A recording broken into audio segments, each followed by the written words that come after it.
Alright, so I'm going to show you some of the basics on how to freeze a track. The reason that you would want to freeze a track in Ableton is to save your CPU. What I've done here is I've made a MIDI part using Operator, and I loaded it with a bunch of effects. Reverbs are especially CPU heavy, and pretty much loaded it with about 9 other effects as well. So essentially, if you get a bunch of tracks that have a lot of effects, it's going to eat up your CPU. If I play this, which I will here, it's just a little Donna Summer riff, it's going to be somewhere in the 70s, and you're going to notice the audio probably start to crackle a little bit.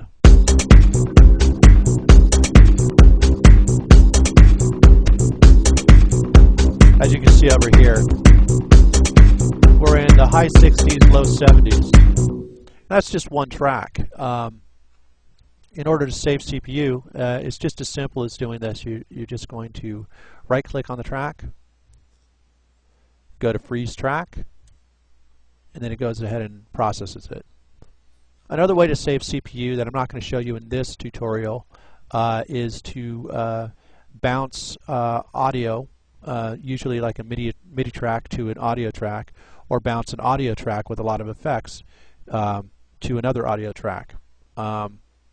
I actually have a tutorial called MIDI to audio track, so you can take a look at that. And there's our frozen track. Now, what's the difference between a regular track and a frozen track?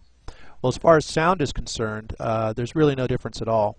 But as far as editing is concerned, you can no longer do any editing on any of the effects. So you got to be kind of happy with the effect. Now, if you decide you want to change it later, that's fine. You would just go here and go to Unfreeze Track, and then you would retweak your effects, and then you'd refreeze the track. No problem at all. But the cool thing, in version 6, I don't think this is available for version 5, but in version 6, you can still, as you can see, well, let me go over to my volume here. You can still make your little elbows and do your little volume edits and panning edits and everything here.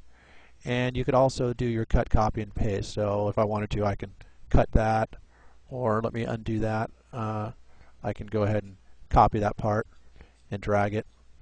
The way I do that, I explain it in another tutorial, but I just basically highlight, left click, and drag, and then hold down the control key, and just do like that.